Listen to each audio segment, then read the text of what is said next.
What if I told you that the map hanging on your classroom wall has been lying to you your entire life? What if the tallest mountain isn't the one you think it is? That the largest desert is made of ice?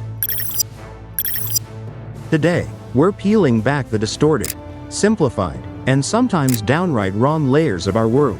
We're going on a journey to debunk the geography, facts, that have been etched into our brains, but are, in fact, fake. So grab your globe, because we're about to give it a good spin. Let's start with the biggest culprit of our geographic misconceptions, the map. Specifically, the Mercator projection. You know the one. It's on classroom walls, in atlases, and probably powers the map app on your phone. Now, Gerardus Mercator designed it in 1569 for one crucial purpose: navigation. It keeps lines of longitude and latitude perfectly parallel, which is fantastic for sailors wanting to plot a straight course. But for accurately showing the size of landmasses, it's a disaster. Take a look at Greenland. On that map, it looks like a colossal Arctic titan, easily rivaling the entire continent of Africa. But that's a cartographic illusion of epic proportions. In reality, you could fit Greenland inside Africa not once, not twice, but 14 times over. In fact, Greenland is smaller than just one African country, the Democratic Republic of the Congo. The map stretches things near the poles and squishes things near the equator. And this leads to our next broken fact: Africa is monstrously bigger than you think. Forget what you see on the map. Africa's true landmass of over 30 million square kilometers is so vast. You could comfortably fit the United States, China, India, Japan, and most of Europe inside it, with room to spare. Let that sink in. This same distortion applies to the very bottom of the world. Antarctica often looks like a sprawling, endless white continent that dwarfs everything else. But pull it away from the pole's distortion field, and you'll find it's actually the 5th largest continent, smaller than you can fit the US and Mexico inside of it. But the map doesn't just mess with size, it messes with our sense of direction and climate. Look at a map and guess the latitude of London. You'd probably place it somewhere parallel to, say, New York or Chicago, right? Wrong. London is at 51.5 degrees north latitude. That's further north than Calgary, Canada. In fact, nearly all of the contiguous United States lies south of London. Rome, a city we associate with a warm Mediterranean climate, is at a similar latitude to Chicago. So why isn't Europe an icebox? For decades, we've all been taught the same answer: the Gulf Stream. This magical river of warm water flows from the Gulf of Mexico across the Atlantic, giving Europe a mild climate. It's a simple, elegant explanation. And it's mostly wrong. While the Gulf Stream does play a role, modern climatologists now say its effect is minor. The real reason for Europe's mild winters is far more complex, involving massive patterns of atmospheric circulation and the Atlantic Ocean's ability to store and release heat seasonally. The old Gulf Stream story was just a convenient shorthand. Okay, so our maps are tricking us. But surely the definitions of things, like continents and countries, are straightforward. Right? You'd think so. Ask anyone how many continents there are, and an English speaker will confidently say, 7. Africa, Antarctica, Asia, Australia, Europe, North America, and South America. But this 7-continent model is far from universal. In many parts of Europe, they teach a 6-continent model where North and South America are combined into a single continent, America. In other models, particularly in geology, Europe and Asia are fused into Eurasia, since they're one continuous landmass. And some geographers argue for a 4-continent model, counting only the major landmasses separated by water: Afro-Eurasia, America, Antarctica, and Australia. So, how many continents are there? The answer is, it depends on who you ask. And that ambiguity trickles down to the line between them. Where does Europe end and Asia begin? There is no universally agreed upon answer. Most cartographers use Russia's Ural Mountains as a divider. But from there, it gets messy. Does the line follow the Ural River? The Emba River? Does it cut across the Caucasus Mountains? This geographic gray area means countries like Georgia, Armenia, and Azerbaijan exist in a state of continental limbo. Are they in Europe or Asia? The answer is yes. This continental confusion gives us some surprising facts. We think of Egypt as an African nation, and it mostly is, but the Suez Canal acts as the dividing line between Africa and Asia. This means Egypt's famous Sinai Peninsula is geographically in Asia, making Egypt a transcontinental country. The same goes for Kazakhstan, often stereotyped as a vast, Central Asian nation. A sliver of its territory west of the Ural River is, by most definitions, geographically in Europe. And Russia? It's so massive, spanning 11 time zones across both continents, that geographers simply throw up their hands and call it Eurasian. This confusion isn't just about continents. Let's talk about the United Kingdom. Many people use England and Great Britain and the UK interchangeably. Go ahead, call a Scottish person English. I dare you. Here's the breakdown. Great Britain is an island. It contains 3 regions: England, Scotland, and Wales. The United Kingdom is a political state. It includes the island of Great Britain plus Northern Ireland. They are not the same thing. And while we're at it, let's clear up another one: the Netherlands and Holland.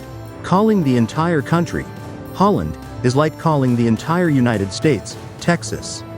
Holland is just a region within the Netherlands, comprising 2 provinces, North and South Holland. Because this region contains the country's most famous cities, Amsterdam, Rotterdam, The Hague, its name became a popular shorthand for the whole nation, much to the annoyance of the other 10 provinces.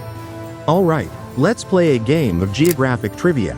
I'll give you a superlative, and you name the place. Tallest mountain in the world? You said Mount Everest, and you're sort of right. It depends entirely on how you measure. Everest is the highest mountain above sea level, reaching a staggering 29.032 feet. But if you measure a mountain from its base to its peak, the champion is Mauna Kea in Hawaii. Most of its massive body is hidden beneath the Pacific Ocean, but from its underwater base to its summit, it's over 33.500 feet tall, easily dwarfing Everest. But wait, there's a third contender, Mount Chimborazo in Ecuador. Its summit is actually lower than Everest's. But here's the kicker. The Earth is not a perfect sphere. It's an oblate spheroid, meaning it bulges at the equator.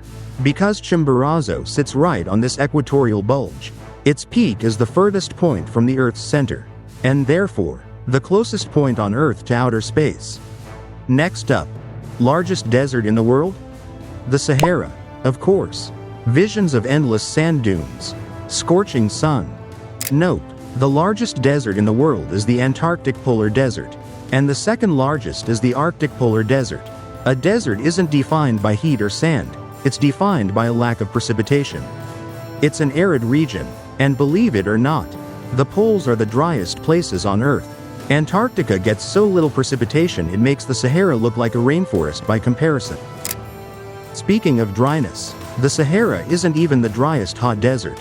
That title belongs to the Atacama Desert in Chile. Some weather stations there have never recorded rainfall. Parts of the desert may not have seen a significant drop of water in over 500 years. Okay, final question. Longest river in the world? The Nile. For centuries, this was the undisputed champion, the lifeblood of ancient Egypt. But modern science, with GPS and satellite imaging, has muddied the waters. A 2007 expedition by Brazilian scientists traced the Amazon's source to a more distant point in the Peruvian Andes than previously thought. Their conclusion? The Amazon is actually longer than the Nile by about 60 miles. While the debate isn't fully settled, the Nile's title is, at best, contested. And even in the US, the mighty Mississippi isn't the longest river. Its own tributary, the Missouri River, is actually about 200 miles longer. Let's move on to cities. Quick fire round. What's the capital of Canada? If you said Toronto, you're with the majority, and you're wrong. It's Ottawa. The capital of Switzerland? It's not the international hub of Geneva, or the financial center of Zurich. It's the quieter, more unassuming city of Bern. The capital of Australia? Not Sydney, not Melbourne. It's the purpose-built city of Canberra. The capital of Nigeria? For a long time, it was the megacity of Lagos, which is why everyone still thinks it is. But in 1991, The capital was moved to the more centrally located Abuja. And then there's South Africa, which decided one capital wasn't enough. It has three. Pretoria is the executive capital, Cape Town is the legislative capital, and Bloemfontein is the judicial capital. The weirdness doesn't stop at capitals. Let's look at the Statue of Liberty, an icon of New York City. Right? Well, it's complicated. The statue sits on Liberty Island, which is officially part of New York. However, the island is located entirely within New Jersey's territorial waters. It's a geographic stalemate that has led to actual court cases between the two states. Here's another one that scrambles your brain. What is the easternmost state in the US? Look at a map. It has to be Maine, right? It's sticking way out there in the Atlantic. The answer is Alaska. How? Because the Aleutian Islands of Alaska stretch so far west that they actually cross the 180th meridian, the line of longitude that separates the eastern and western hemispheres. The island of Semisopochnoi is technically in the eastern hemisphere, making it, paradoxically, the easternmost point in the United States. Alaska is simultaneously the westernmost, northernmost, and easternmost state.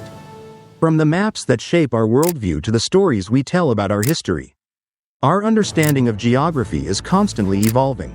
It's filled with nuances, paradoxes, and human-made definitions that we often mistake for absolute truths. The Earth isn't a perfect sphere. A continent isn't a simple concept. The tallest mountain depends on your measuring stick, and history is often rewritten to fit a better narrative. These fake facts aren't just trivia. They remind us that our perception of the world is just that, a perception. A model, and like any model, it can be flawed, updated, and improved. So the next time you look at a map, or hear a fact you've known your whole life, maybe pause for a second. Ask yourself, what story is this really telling me? And what important details might it be leaving out? Thanks for joining us on this journey through the hidden truths of our planet. If you enjoyed debunking these myths with us, be sure to hit that like button, subscribe, and ring the notification bell for more explorations into our amazing, and often misunderstood, world. Until next time, keep questioning.